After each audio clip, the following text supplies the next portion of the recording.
Hi there, welcome to or welcome back to my channel. My name is Claire. I am a fantasy writer and obsessed with the genre, and today I'm going to try to, as concisely as possible, talk about my feelings for one of the most epic fantasies of our time, that being Brandon Sanderson's The Way of Kings. So in case you didn't follow me in my reading vlogs, I got The Way of Kings on Audible. It is 46 hours long, and it took me about, I want to say, close to 2 months, maybe a little bit under, to listen to the whole thing. And before we begin, let me start off by saying, one, this will include spoilers, and two, I am a fan of Brandon Sanderson. I read Warbreaker and I listened to the first Mistborn.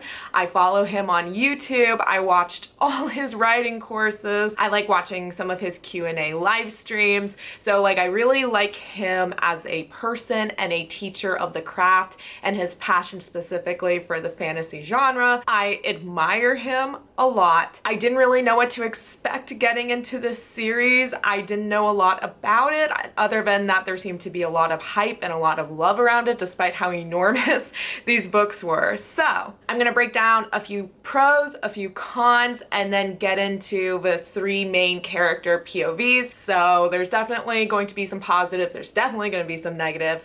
So let's get started. Right away, for a pro, am I gonna read the second book? Yes. I kind of wasn't sure about it, especially in the middle of the book. I was like, oh, I might just be done after this, but the last 3 hours especially were really, really good. Were amazing. And I reached the end and I was like, oh, wow, do I want more? Oh my goodness, do I want more? So I think that's the biggest pro you can generally have with any first book of a series, that you just want to keep going on in this world. I looked up fan art afterwards of the different characters and of the Shattered Plains, and I definitely felt a longing for more. It's one that's I'm probably going to get into before the end of this year, because the last 3 hours were so epic, and that's something that Brandon Sanderson is really good at, is having fantastic climaxes to a story. They were unexpected, they were exciting, they kind of left me creeped out, and whew, yeah. I especially was into Zeth's, the kind of reveal that we had with this supposedly benevolent king and his creepy deadly hospital. All the dopamine was going off in my brain. I wanted more of that so bad. So I'm super interested in where that's going and how that's going to affect the rest of the characters. And it's kind of frustrating that, except for Dalinar and Kaladin, kind of converge a little bit at the end, but really they're kept so separate from each other throughout the majority of the book. But then I'm just like, oh my gosh, I bet book 2 is gonna be so good. Really just the fact that Shalon is going to be joining the rest of the group and meeting Dalinar and Kaladin and just being part of their camp in the Shattered Plains. It's keep that in mind when I start criticizing the book, because that's what I'm gonna get into right now. I don't think the length was justified.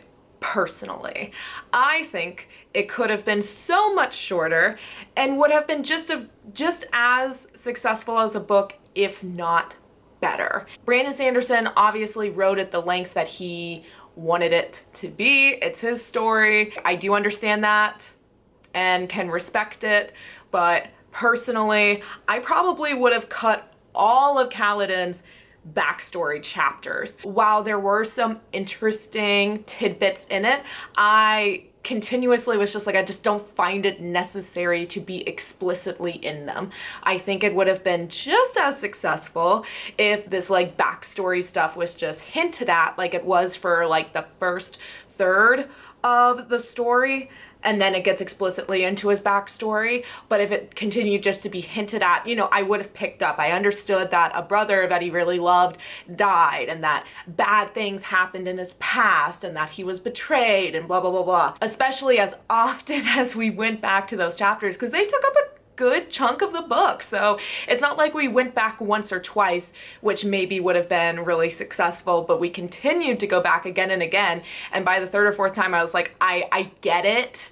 I get it and I'm over it. It doesn't help that I really didn't like Kaladin's father, who's supposed to be this like big influence, but I kind of found him to be such a moron for not leaving the town. He was like, these people need us. And to me, like, okay, you're putting the needs of these people who explicitly hate you and are allowing your family to starve above the needs of your family. And I just could never justify it in my mind as being a good thing. I also had a really, really hard time getting into Dalinar's storyline. That was probably the one where if I took breaks from listening to the book, it was usually because I was in a Dalinar storyline. Especially towards the beginning, it just seemed so slow and tedious to get into sometimes. I also had a bit of a hard time. I like kind of got into it more at the end, but being on the Shattered Plains, we have all these high princes fighting the Parshendi, but these high princes are also competing against each other and fighting against each other. Like, I understand why that mechanic is there, because they're for some like political intrigue and to have some literal infighting. And by the end, you know, Dalinar being like, I'm going to get all of them to agree, but I had such a hard time wrapping my mind around like, okay, they're at war, but also are having a competition against each other. I was just like, it just felt very forced and kind of unnecessary. I don't know, or like watered down their war against the Parshendi. It was hard for me to take that aspect of the story, I think, as seriously because they were spending so much time on this like competition aspect against each other. And I understand that that's what they do. They just always war, but it just seemed so nonsensical and illogical. I was like, I'm not quite following why we're doing this. Also, I can't say I loved the interludes. That was another one where if I paused for a certain period of time and had struggled to get back into the book, it was either because I was on a Dalinar chapter or an interlude. And even though the interludes are short, I understand that's like a fantasy trope and blah, blah, blah, blah, still not my favorite thing because it's like, wow, I really do not want to stop the momentum of the story, especially a story like this that is already so long and asks you to take on so much, for interludes that don't seem to matter or mean anything. Only ones I like are Szeth, because that one made sense because he's a reoccurring character and what he does seems to have some weight and importance to him. And he was cool and interesting. And then there was one involving these like mathematicians or ardents who were studying Spren. Also doesn't seem to matter, but for some reason I like kind of liked that one. It was a really cute short story. However, it's like, did that need to be there? I don't know. It like interrupted the momentum. You would end a certain part, so you'd end part 2. It's usually at this point where you're like, what happens next? What happens next? And then you get to listen to some interludes, and it's just like, it just took everything in my power not to skip through the interludes because I was like, oh, what if they're important? Like the Szeth part. I think there is something to the extreme length of the story where because of its length, I understood some of Brandon Sanderson's writing patterns, and I eventually could kind of pick up on and start to predict what would happen next, which I'm not necessarily sure was a good thing, where both like emotionally or literally on a plot level, it would be like, okay, a character would fail at least once, but sometimes twice, and then get what they want. It was every character, whether it was Shalon or Dalinar or Kaladin, in the present or in the past. And I guess on some level, all stories maybe do that, but there was something that became very predictable. Again, I think because of the length of it, where it was just this like rhythm of his writing or storytelling that I just got very used to. And I also kind of felt that way with, how do I describe it? Something would happen to a character, whether it's Kaladin realizing that he could possess Stormlight, or Shalon realizing, what actually was going on with Yesna and the Ardent, where it's like these things that seemed you would think would be such, I don't know, emotional explanations, or these like explanations would come out in a much more interesting way, but they tend to come out very matter of fact, as if a teacher is explaining something to a child. I could feel it being broken down like almost to me as a reader. This is why I, Kaladin, must be able to heal so quickly and be so good at fighting. Like, again, in a very almost like teacherly way. I guess I just didn't find to be very interesting, and the fact that every character did it added to some sense of repetition. I felt a little bit talked down to as a reader, and I guess I don't mind when some explanations are just mysterious and left up to us to interpret or guess. Like, they don't always need to be explicitly told, like, this is how the magic system in the world works and what happened, and now we solved this mystery and I'm gonna break it down with A, B, C, and D. And I'm just gonna throw in there as a con, can't say the wit was my favorite character. I have mentioned this in previous videos whenever I talked about Brandon Sanderson. I don't love his humor.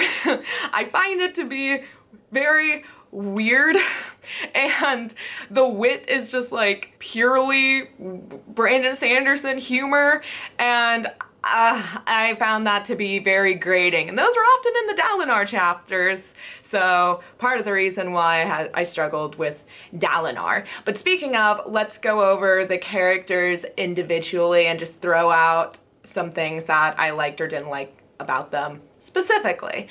First one, I'm going to talk about my favorite, which was Shalon, which whenever I told that to people who had previously read the book, they were always like, really?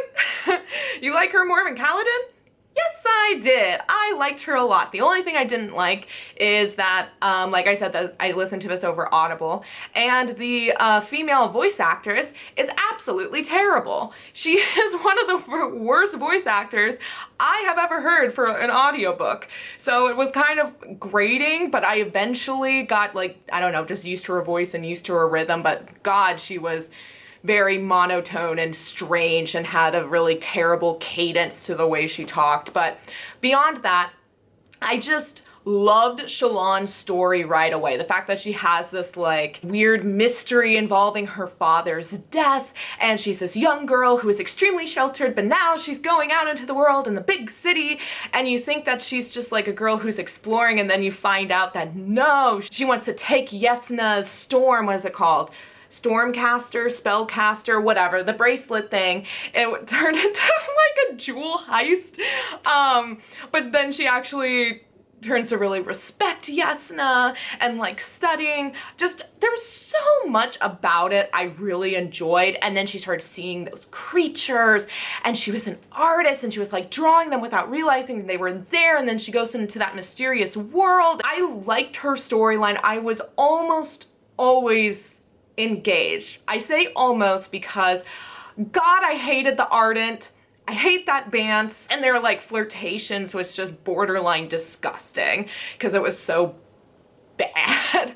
Again, what I was talking about with everything being so explicit, when Yesna and Shalon ended up in that alleyway and there was those men that were going to attack them, and then Yesna killed them right in front of Shalon. I, as the reader, can ponder for myself the moral ramifications of that, and I guess Shalon doing it in the immediate chapters following that event so explicitly, like, it's one thing to kind of ponder it a little bit, but to just ponder it so explicitly and kind of coldly, I didn't care for that too much. But her ending was sick. I loved the Ardent being this like mysterious assassin, and her and Yesna revealing that they both share a similar power, and then of course the like main reveal. Oh, that just like, I was like screaming in my car when I heard it. These mysterious creatures, because they were like, you must reveal a secret to us, and she was like, I killed my father. No explanation after that, which, like, thank God, leave a little bit of mystery, because now I'm like, how did she do it? Why did she do it? Blah, blah, blah, blah. I'm really excited for her storyline in the second book. I also know, because it is pretty obvious that her and Dalinar's son, whose name is escaping me at the moment, are probably going to get together just because Shalon is a main girl and Dalinar's son keeps having these like unsuccessful romantic endeavors, and Shalon's not like those other girls, so I can just feel that they're gonna come together, and he's gonna be so like surprised and taken aback by how intelligent and fiery she is, and she's gonna like that he's, I don't know, not an assassin or whatever. So now let's talk about Kaladin. He's the main character. Like I said, I didn't care for his very long and explicit backstory chapters, but he himself, I mean, he's a great main character. His arc is fun, although extremely depressing. I remember I was walking my dog when I first listened to his chapters of him carrying Bridge 4 and just like his feet bleeding and his body hurting, and then I felt like I was in physical pain listening to those chapters, and I was really charmed by the very natural progression with his relationship with the rest of Bridge 4. I thought that was extremely well done. Those were chapters I really had fun with once things started going. The first third, the first act, Kaladin is just so sad and so depressed and hates his life and almost kills himself, and it was kind of a drag to listen to. I do think it was brilliant to add Syl, the little Sprin, as his companion. It's such a good like Watson-like character to Kaladin, just somebody to actually bounce his thoughts off of, and the fact that she's like so girly and she's a little wisp, and I don't know, I was really charmed by Syl. And again, the Sprin in general are kind of this mysterious presence. It's just a part of this world. This isn't really a pro or a con because I didn't really mention much about the world building, and I love the high storm aspect. I like the fact that all these plants, you know, they have these shells to protect them from these like overwhelming storms, and a high storm is such a part of their daily lives, and they're just something everyone's prepared for, from like building structures to just the way that war is done, and like I said, animals and plants.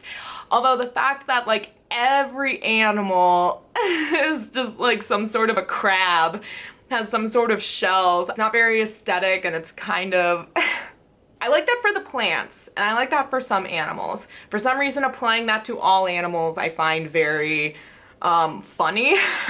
I don't know, it kept making me laugh throughout the book, and I'm not sure that was its intention. I don't really have much more to say on Kaladin because other than the backstory chapters, which weren't like always offensive to me, it was just the kind of thing where thinking back, I'm like, I really could have cut those and I think had the same emotional effect on me. His arc was great, his ending was dope, my heart was like racing when they were about to escape, and they like built up to that about like, you know, how are they gonna escape, their training, and then they have this perfect opportunity and Kaladin's like, fine, we'll go back.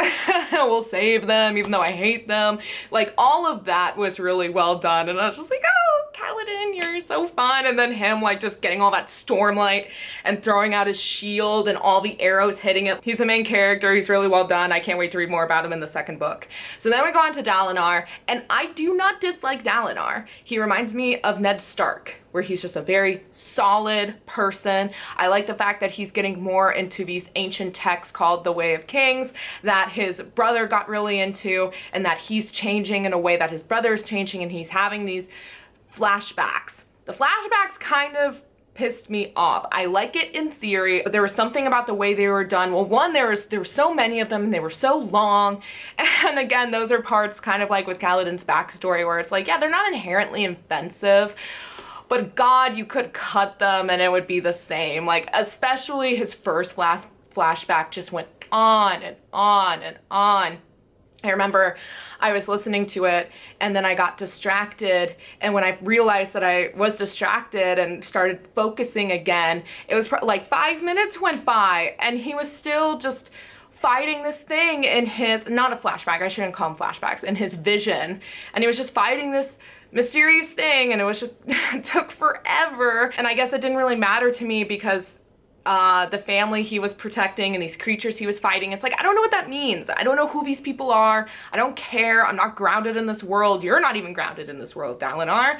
I don't even know if this is real. The only flashback that I really liked was when he was a lowly soldier on the wall, on this like massive wall, and the Knights of Radiance came up, and then they all just like stuck in their swords and abandoned humans, humankind. But I understood what, like, who the Knights of Radiance were and what that moment meant. But Dalinar, I can't say, like I said, that I loved the like political intrigue part as much, because to me, like, his betrayal, while somewhat shocking, I saw it coming from a mile away. Like I said, the court intrigue of it, I like that kind of stuff. It's not on the level of like Game of Thrones, where this was a little bit much more obvious. I don't know, I guess I just don't feel nearly as excited about Dalinar's storyline because it seemed pretty determined by the beginning of the book. You're just like, oh,